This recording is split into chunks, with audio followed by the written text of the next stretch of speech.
Viva Voz, com Vera Magalhães.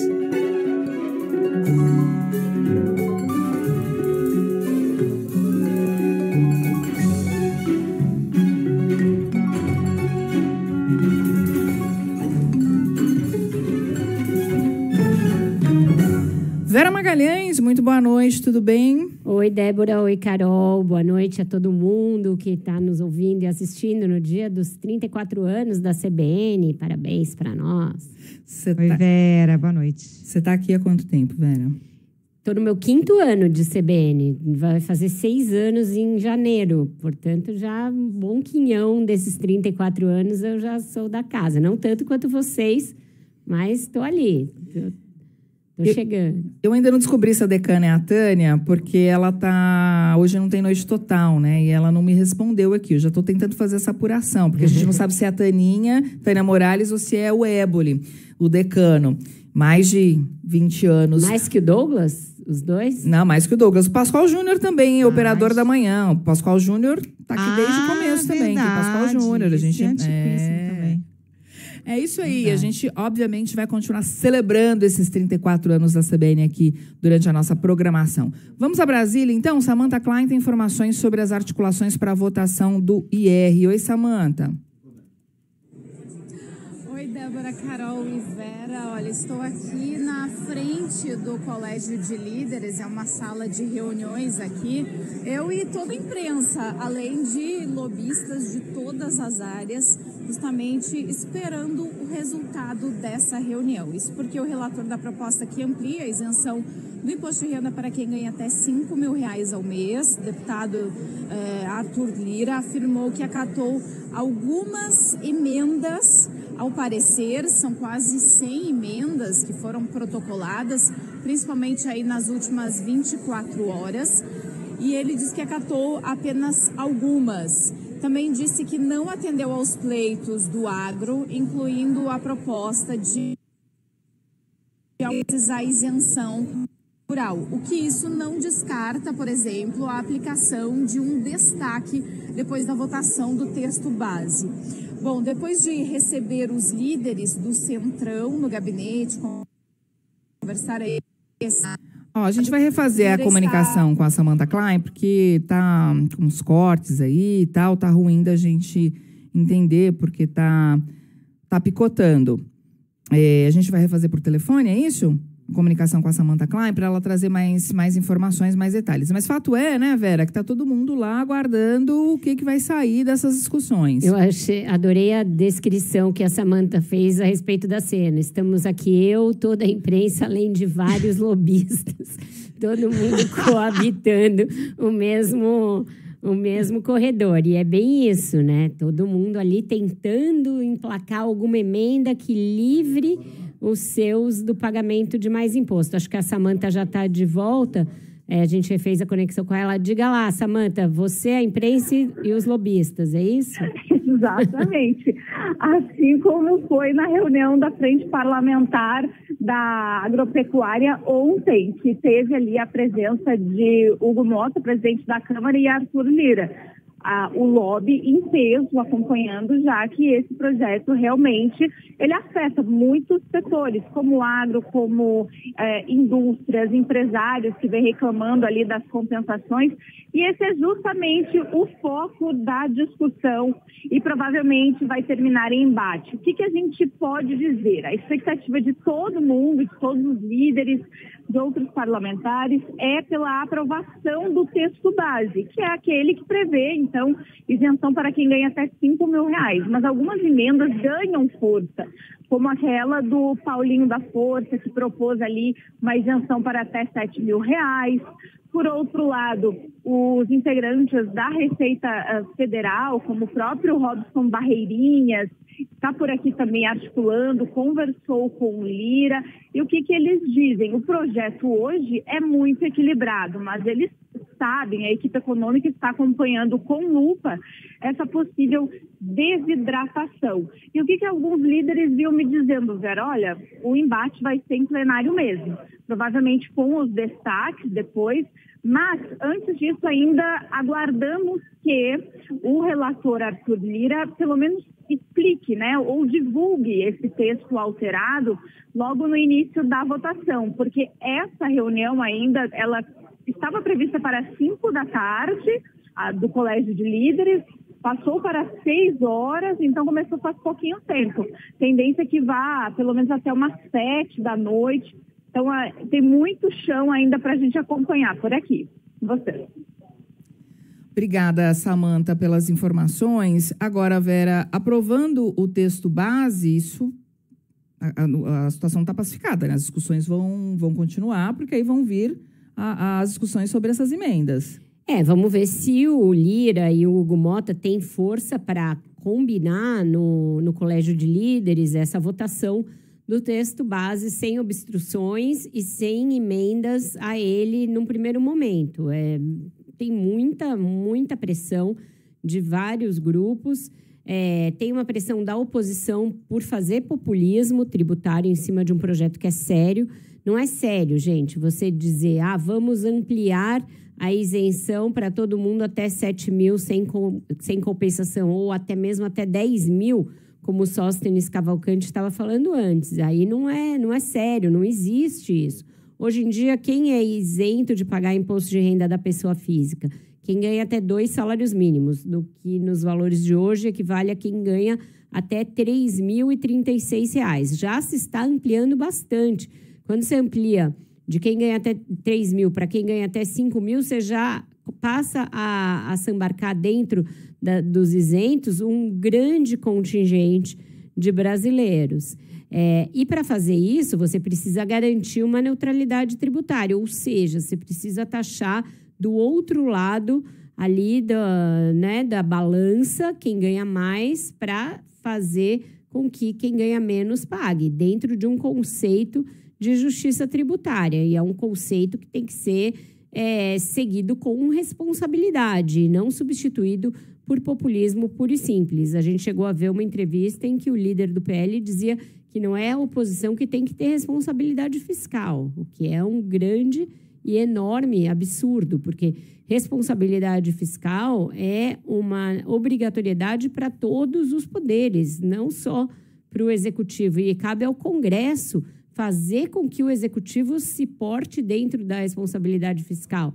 Então, não dá para o Congresso pegar e liberar geral, liberar tudo, fazer isso na base do populismo eleitoreiro, para depois tentar fazer com que o governo se desgaste com o projeto que ele mesmo propôs. Mas a gente tem que ver o quanto que o governo está aparelhado, equipado para resistir a esses lobbies e resistir a esse populismo da oposição. A gente ouviu na reportagem da Samanta que o secretário da Receita está lá no Congresso, o ministro Fernando Haddad tem que estar acompanhando para e passo também, o Palácio do Planalto a mesma coisa, porque a chance de haver um monte de casca de banana no meio do caminho do governo é grande.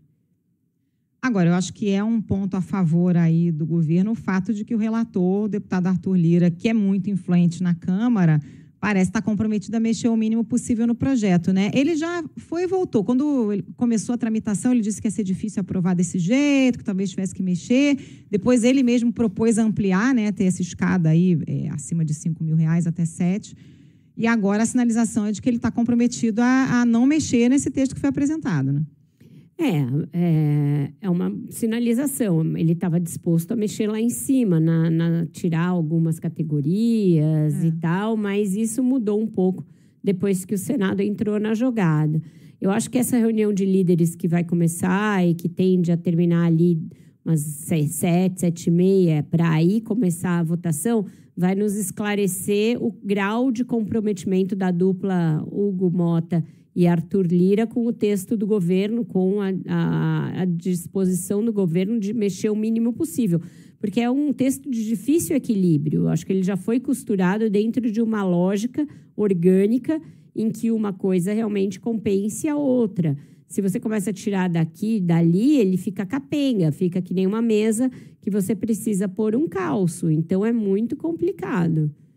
O grande embate é quem vai pagar essa conta. Inclusive, tem comentário aqui de ouvinte, o Américo, ele diz o seguinte: essa isenção de IR é o tipo caso de dar esmola com o dinheiro dos outros. Em vez de melhorar a gestão, cortar custos, vai tirar do bolso de outros brasileiros. Ele diz que é a favor da isenção, mas não dessa forma como foi proposto pelo governo. Sabe o que eu acho muito engraçado da maneira como o debate político e econômico está capturado por polarização ideológica? Provavelmente o nosso ouvinte Américo talvez não ganhe mais de R$10 mil e talvez ele seja beneficiado de alguma maneira, mas ele está vendo e lendo ali naquela bolha que ele ouve que isso é dar esmola com o dinheiro dos outros. Não, isso é praticar um tipo de política tributária que é praticado em vários lugares do mundo, lugares capitalistas, lugares que praticam o liberalismo e que entendem que você precisa ter uma progressividade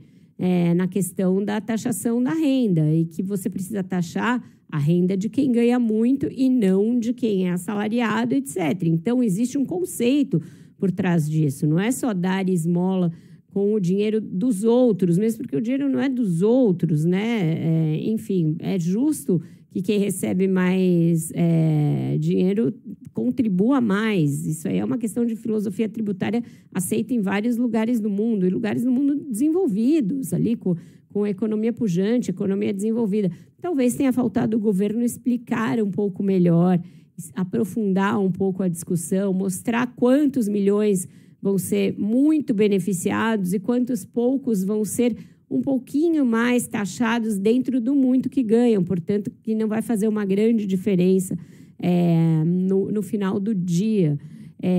O que acontece é que se mexer muito aí desequilibra e aí pode não ficar bom para nenhum dos lados e pode causar um rombo nas contas públicas, que essas sim já estão bastante depauperadas, e aí entra a parte em que eu concordo com o nosso ouvinte. Precisa também cortar gasto, mas uma coisa não é ligada exatamente à outra. Uma coisa a gente está discutindo quanto as pessoas vão pagar de imposto na pessoa física, e a outra coisa é a necessidade incontestável de o governo praticar uma gestão pública responsável, que corte gastos, que use responsavelmente o dinheiro público. E assim, vale para o governo e vale para o parlamento também, que a gente tem visto aprovar as próprias despesas como se não houvesse amanhã, né?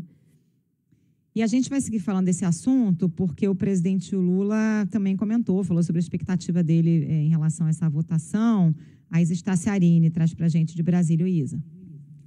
Oi, Carol. Pois é, o presidente Lula disse estar confiante, né, e que estava convencido de que a Câmara e o Senado vão aprovar o projeto que amplia a faixa de isenção do imposto de renda para quem ganha até R$5 mil por mês. Essa é uma das promessas, né, de campanha de Lula, que frisou que esse vai ser o primeiro sinal de justiça tributária que se faz no país. Eu acho que essa nova postura que vocês estão adotando para o imposto de renda, que se tudo der certo, vai ser aprovada hoje, esse desconto no imposto de renda, porque nesse país aqui, quem acompanha sabe que nem reajuste da tabela do imposto de renda eles faziam nesse país. Eu acho que é um primeiro passo extraordinário, é uma conquista muito, muito, muito. É o primeiro sinal de justiça tributária que se faz nesse país. Eu estou convencido que a Câmara vai aprovar, estou convencido que o Senado vai aprovar, e eu estou convencido que vocês encontraram um outro jeito, ou mais um jeito, de fazer novas lutas aqui nesse país. A fala foi feita durante uma reunião fechada hoje à tarde com representantes de movimentos sociais no Palácio do Planalto. O grupo apresentou a Lula assinaturas a favor da isenção do imposto de renda e o debate também girou em torno da necessidade de reduzir a jornada de trabalho 6x1. É com vocês. Obrigada, Isa. Lula está otimista, tem razão para isso, Vera, ou é mais wishful thinking? Eu acho que é isso, né? Ele está ali naquela de falar, vamos, time, mostrar que as coisas estão embicadas para dar certo, numa expectativa de criar ali um vento a favor. Isso, por incrível que pareça, acaba funcionando no Congresso, muitas vezes. Quando se cria um clima de que chegou a hora de votar esse projeto está pronto, e aí vem ali um certo clamor também das redes sociais, das ruas, de vamos votar, isso acaba influenciando os humores do Congresso. Isso funcionou, por exemplo, no primeiro momento, quando eles brecaram lá atrás a PEC da blindagem, eles perceberam que estava caindo mal, depois foram adiante, se deram mal, deram com a cara na curva tamburelo ali, e no Senado eles perceberam a dificuldade e aí refrearam. Então, muitas vezes, jogar assim, com essa expectativa, tem um efeito sobre o psicológico ali do plenário, mas não é o suficiente. O que é necessário de verdade é a negociação ali no tapete verde, todo mundo se deslocar para lá e começar a ver quais são os flancos, quais são os riscos, onde pode entrar uma emenda que põe o projeto a perder, quais são os lobbies mais poderosos e junto a quem eles estão atuando para você atuar na contramão, porque muitas vezes quando você demora para perceber que o lobby está se instalando, você perde. Naquele projeto lá de trás, que regulamentava, por exemplo, as redes sociais e a responsabilidade das big techs, todo mundo achava, não, o projeto está ótimo para aprovar. E aí o projeto não foi. Por quê? Ninguém percebeu que as big techs estavam fazendo um lobby muito bem feito e muito poderoso ali com as bancadas, que levou a que mudasse o vento naquele projeto. Então, tem que ficar de olho e tem que ficar em cima. Só para a gente trazer um dado aqui, um estudo que foi divulgado pela Oxfam Brasil em julho desse ano mostra o seguinte: os 10% de brasileiros mais pobres pagam, em proporção da renda, 3 vezes mais tributos do que o 0,1% mais rico da população. 0,1%, aqui eu estou falando de rico mesmo, não é pobre premium não, tá? É gente que se desloca dentro da cidade de helicóptero. Então, o que essa pesquisa diz? Que os mais pobres comprometem 32% da sua renda com tributos contra 10% dos mais ricos. É injusto. E quem é que está fazendo lobby lá em Brasília? Está mais perto de quem? Do mais rico ou do mais pobre? Do mais rico, certamente. E são os mais ricos e que são uma parcela muito minoritária da população. Isso é importante também de salientar. E agora a gente vai voltar para Brasília, porque a gente tem informação ao vivo por lá, do Igor Cardim, sobre a decisão que envolve bets e quem recebe Bolsa Família. Oi, Igor. Pois é, Débora, o governo publicou a norma que proíbe que beneficiários do Bolsa Família ou que recebam o BPC façam apostas online. Na prática, cumpre, depois de quase um ano, aquela determinação do Supremo Tribunal Federal que obrigava o governo a adotar as medidas para impedir o uso de recursos de programas assistenciais em bets. Segundo dados do Banco Central, no ano passado, 5 milhões de pessoas de famílias beneficiárias do Bolsa Família enviaram cerca de 3 bilhões de reais às empresas de apostas por meio de Pix. Após a determinação do STF, o governo chegou a dizer que não tinha condições de identificar a origem do dinheiro que estava sendo usado pelos beneficiários nos sites e queria evitar uma proibição mais drástica.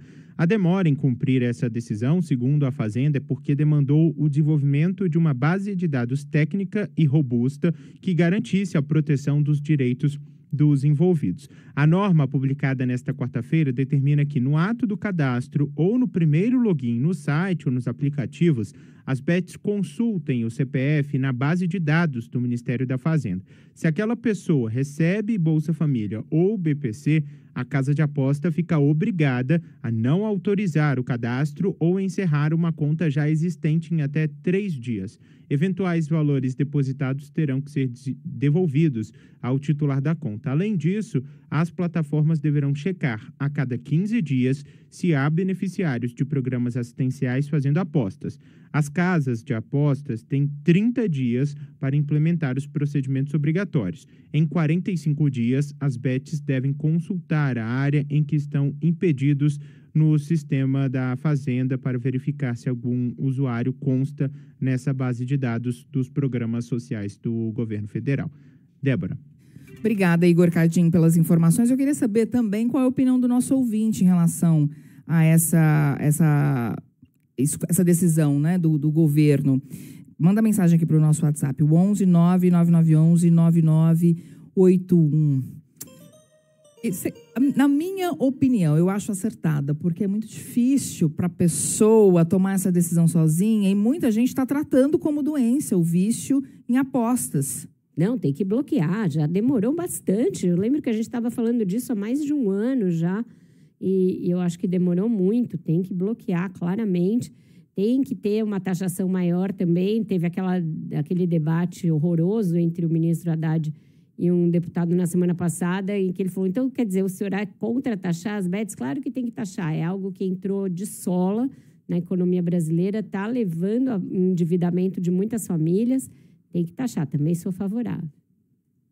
Não, que tem que taxar. Eu acho que eu fui mudando de opinião com relação a isso. No primeiro momento, eu achei que seria um intervencionismo exagerado e que as pessoas deveriam ter liberdade de fazer o que bem entendessem com o seu dinheiro, mas mudei já de opinião, porque é uma epidemia, né? Exato. De vício em jogo, as pessoas se endividando e se enrolando completamente, destruindo famílias. Então, acho que agora, minha opinião é como a de vocês, tem que limitar mesmo, infelizmente.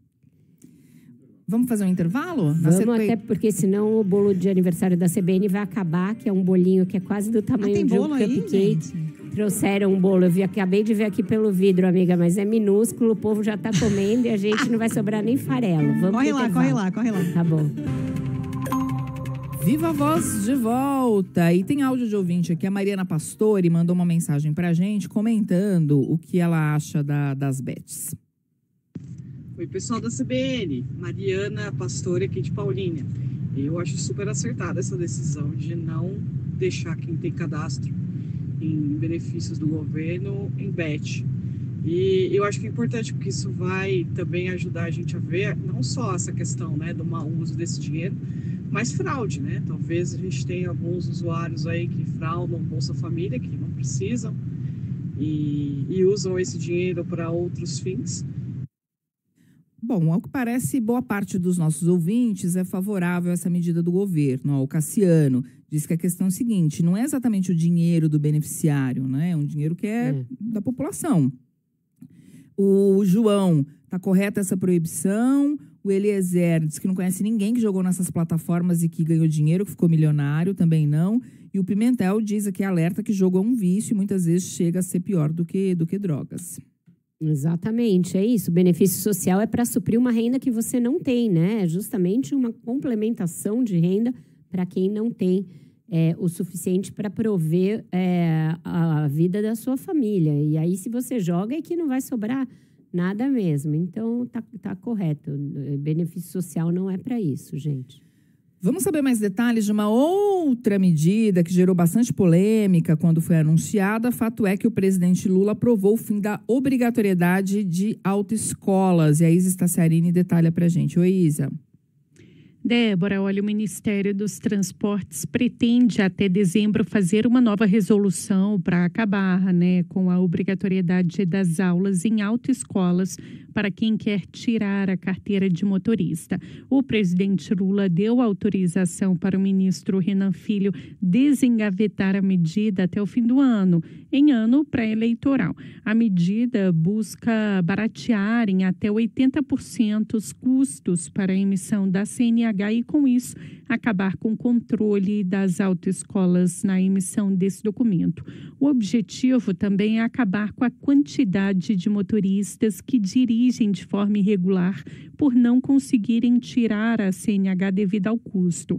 A estimativa é que cerca de 40 milhões de pessoas transitam pelas ruas sem esse documento. A proposta original não exige um mínimo de aulas práticas, que hoje é de 20.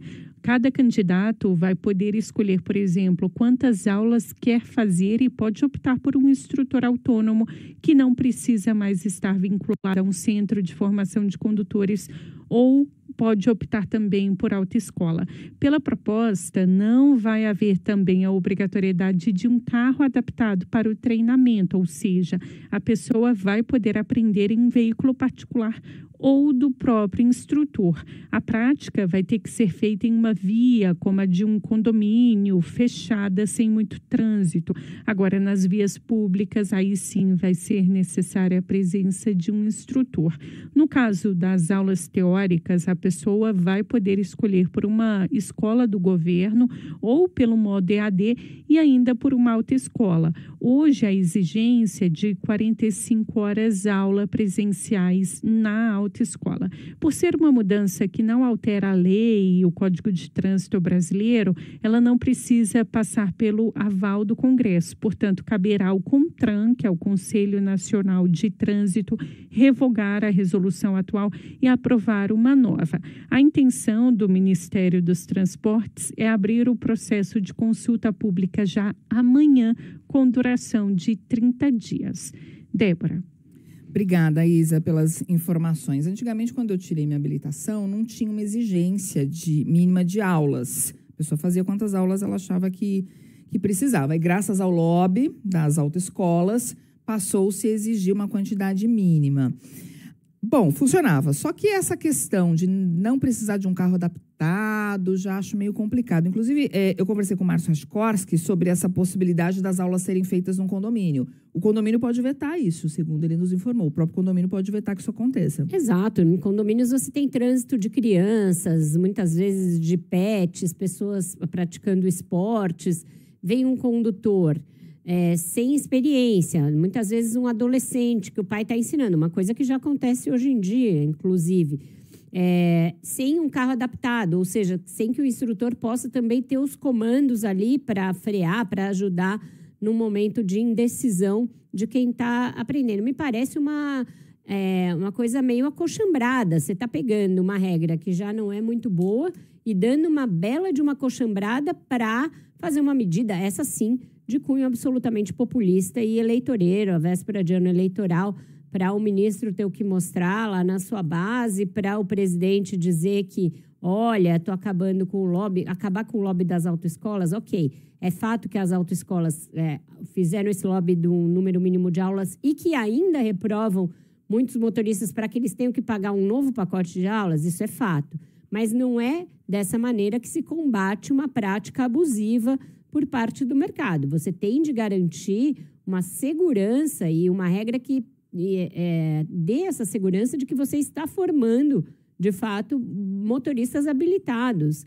E não partir para um vale-tudo que pode aumentar o número de acidentes de trânsito, acidentes graves. O Brasil já tem alguns números horrorosos de acidentes de trânsito em estradas, em cidades. E isso acontece muitas vezes por inexperiência e por uma formação precária de condutores, né? Acho que podiam chegar a um meio termo, né, gente? Porque, de fato, é caro, né? Você custa mais de R$3 mil para tirar a CNH. Para muita gente é um valor impossível, né? Mais de R$3 mil. E aí tem esse negócio do prazo, a pessoa perde o prazo e tem que começar tudo do zero. Tem uma necessidade aí de uma carga de aulas teóricas muito grande, são 45 horas de aulas teóricas. Acho que dava para dar uma enxugada nisso, uma barateada. Agora também não pode ser um liberou geral, né? Não pode.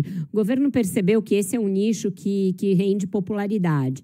Uma das medidas, por incrível que pareça, sempre aparece em pesquisa, mais lembradas como boas medidas do governo Bolsonaro, foi aquela medida que baixou o número de...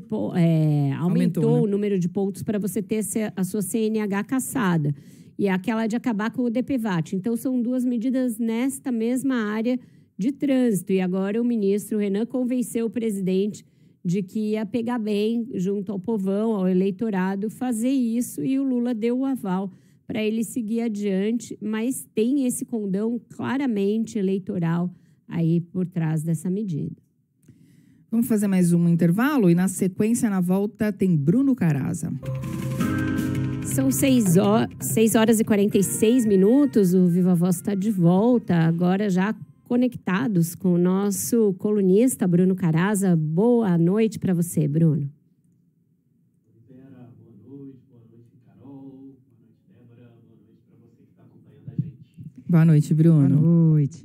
O Bruno, a gente está assistindo aí as negociações a todo vapor para se votar o projeto de lei que aumenta a isenção do imposto de renda da pessoa física para quem ganha até R$5 mil e aumenta também o desconto para quem ganha até 7.350. É a grande bandeira do Lula desde a campanha, pode passar como sua grande marca do terceiro mandato, mas a gente queria entender com você que ele significa, né, em termos de realmente impacto na economia, impacto para que tamanho da população, quais são os valores aí envolvidos nesse projeto? Pois é, Vera, Brasília animada hoje com essas discussões, né? Sem dúvida nenhuma, é um grande projeto do Lula. O Lula, desde os primeiros mandatos dele, as primeiras campanhas, ele sempre usou uma frase de grande impacto, né? Que era preciso colocar o pobre no orçamento e o rico no imposto de renda no Brasil, né? E aí, nesse sentido, o projeto ele é muito importante porque ele realmente está colocando o rico no imposto de renda. Mas ele vai além disso, né? Ele está tirando não só o pobre, mas também como a boa parte da classe média brasileira está tirando do imposto de renda. A gente, às vezes, usa esse termo classe média de forma equivocada, né? Mas quando a gente vai nos números de distribuição de renda, que a gente vê o quanto que o Brasil é um país pobre e desigual, né? E tem um excelente economista, que é o Marcelo Medeiros, ele talvez seja um dos maiores especialistas no Brasil em desigualdade de renda.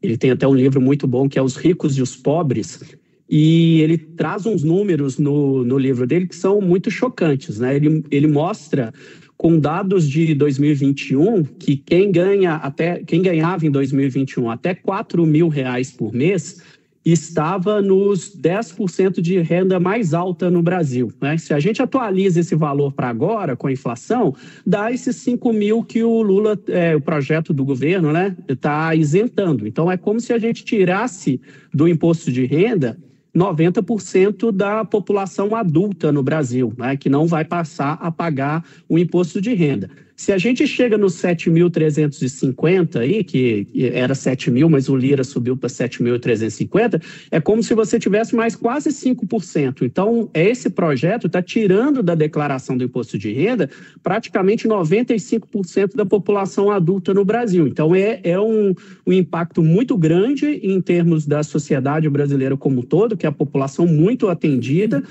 Hoje já tem uma isenção que vai até 3.000 e poucos reais, então o governo estima, né, que com essa isenção chegando a 5.000 e essa gradação até 7.350, são 14 milhões de pessoas beneficiadas. E o ganho individual também é muito significativo, porque se você pega uma pessoa que ganha até 5.000 reais por mês, que vai ficar isenta, essa isenção de imposto de renda vai representar uma economia que a pessoa vai deixar de ter descontado aí no seu contra-cheque de algo como R$330 por mês, ou quase R$4.000 no ano. Então, é quase um 14º salário para quem é seletista, né? Então, isso tem um impacto muito significativo, é a grande bandeira do governo Lula nessa reta final rumo à eleição, e é por isso que o governo está tão empenhado na aprovação dessa medida. E o impacto fiscal dessa medida também é bilionário, né, Bruno? Como é que o governo pretende pagar essa conta de acordo com o que está no projeto? É isso mesmo, Débora. É bilionário. Os cálculos do governo, os cálculos da consultoria da Câmara indicam que é uma renúncia fiscal de 28 bilhões e meio de reais. Então, é o que o governo deixará de arrecadar com essa isenção. E aí eu acho que é o mérito dessa proposta do governo, que é, para compensar essa perda, o governo está aumentando a tributação das parcelas de renda mais alta no Brasil. A gente tem, ao longo da nossa história, os mais ricos no Brasil, eles sempre se beneficiam de uma série de isenções. A gente tem no Brasil a isenção de lucros e dividendos, a gente tem tributações especiais para várias aplicações financeiras que, em geral, só são acessíveis para a população que tem renda mais alta. Então, a proposta do governo é aumentar o quanto essas parcelas, que são parcelas de renda alta, a gente costuma chamar de renda média, né? Quem ganha aí no Brasil, tem muita gente que acha que ganhando 50 mil reais por mês, ela é classe média, né? E na verdade, isso é uma classe altíssima aqui no Brasil, né? Você está aí no 1%, 1% de renda mais alta no Brasil. E o governo, o que ele está fazendo? Ele propõe que para essas pessoas que ganham até a partir de R$50 mil por mês, R$600 mil por ano, você complemente o que você paga de imposto de renda, que é muito pouco para essa classe, proporcionalmente, esse pessoal paga menos de 5% de alíquota de imposto de renda. Então, o que o governo está propondo? Que ele vai calcular tudo que essas pessoas ganham, não só com salários, mas também com dividendos, aluguéis e alguns outros tipos de pagamentos. Você vai apurar quanto que essas pessoas já pagam de imposto de renda. E, por exemplo, se essa pessoa paga aí 2% de imposto de renda, vai ter que complementar até chegar a um patamar que vai sair de 2,5% até chegar em 10%. Então, para quem ganha aí mais de 1.200.000 por ano, que é mais ou menos, né, R$100 mil por mês, se essa pessoa paga, por exemplo, 4% de imposto de renda no ano, ela vai ter que pagar um extra de 6% para chegar nessa alíquota mínima de 10%. Então, é assim que o governo pretende compensar o impacto fiscal da isenção de quem ganha até 5 mil, cobrando mais imposto de quem ganha acima de 50 mil por mês e principalmente de quem ganha mais de 100 mil por mês. Agora, Bruno, a gente sabe que as resistências são grandes, né, a esse projeto aí de correção de injustiça tributária. Tem risco de as coisas não saírem como o governo espera? Tem grande risco, viu, Carol? E esse risco eu acho que vem dos dois lados, né? Primeiro, tem o lado dos parlamentares que querem jogar para a torcida e aumentar a isenção. Então, por exemplo, tem uma emenda no projeto do deputado Paulinho da Força que pretende aumentar a isenção para R$7 mil. Tem também uma emenda da deputada Laura Carneiro, que é apoiada aí tanto pelo PL quanto pelo PT, de você isentar também a distribuição de lucros e pagamento de participação nos lucros das empresas para os trabalhadores, né? Então, só essa proposta da isenção da distribuição de participação de lucros para os trabalhadores tem um impacto fiscal de mais R$12 bilhões. Então, esse populismo, de um lado, agrava o risco de perda fiscal do governo. E agora tem também o lado daqueles deputados que acabam tentando beneficiar principalmente alguns grupos específicos da sociedade.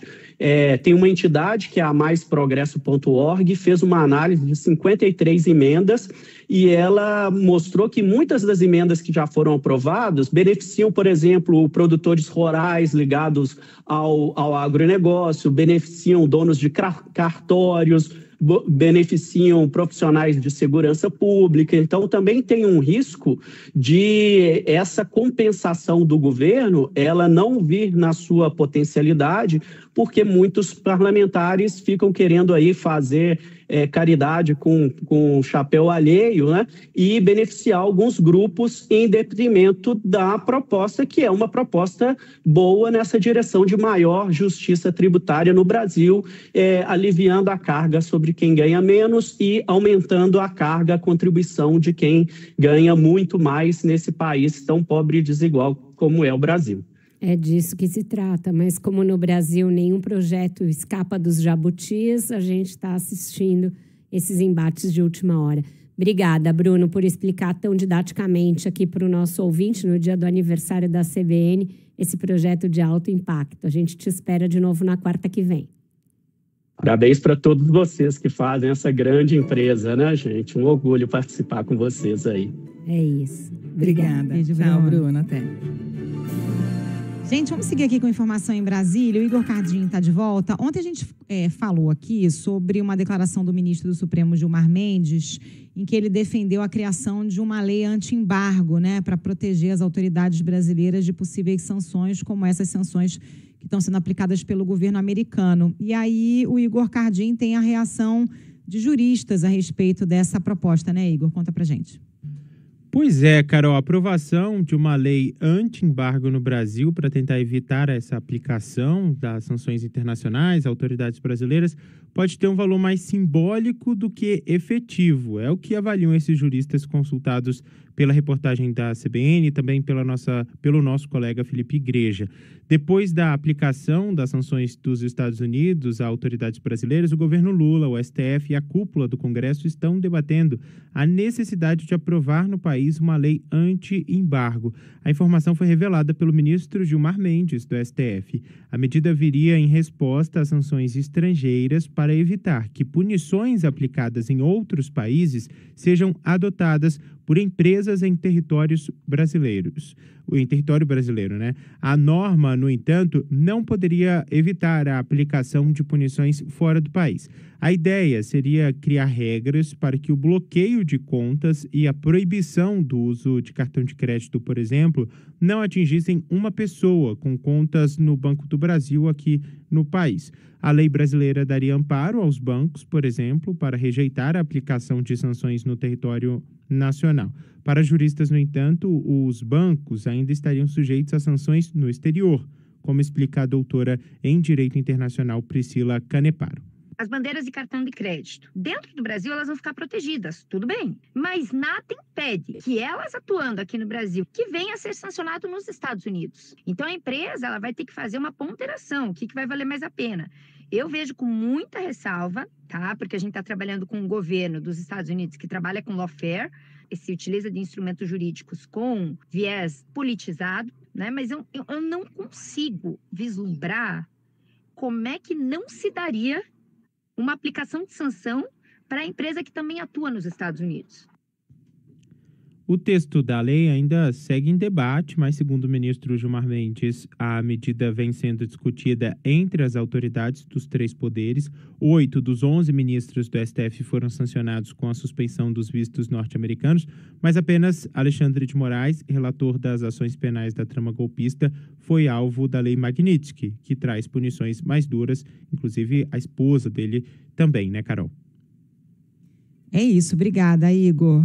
É isso, né, gente? Uma tentativa aí de talvez proteger um pouco as autoridades, mas como disseram aí os juristas, tem uma limitação, né? Que a lei como a Magnitsky tem aplicação fora do Brasil, com consequências que a lei brasileira não pode alcançar, né?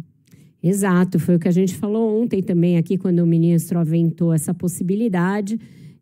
Parece um alcance similar ao, por exemplo, daquela medida, daquela decisão do ministro Flávio Dino, que protegeu o ministro Alexandre de Moraes indiretamente, numa outra ação, tal, dos efeitos da lei aqui dentro do Brasil. Acho que é estender mais ou menos o espírito daquela decisão a uma lei própria e que aí abranja todos os casos e valha para todo mundo e para essa lei Magnitsky e outras sanções semelhantes, mas não vai livrar as autoridades de responderem aos efeitos delas no exterior. Não tem como.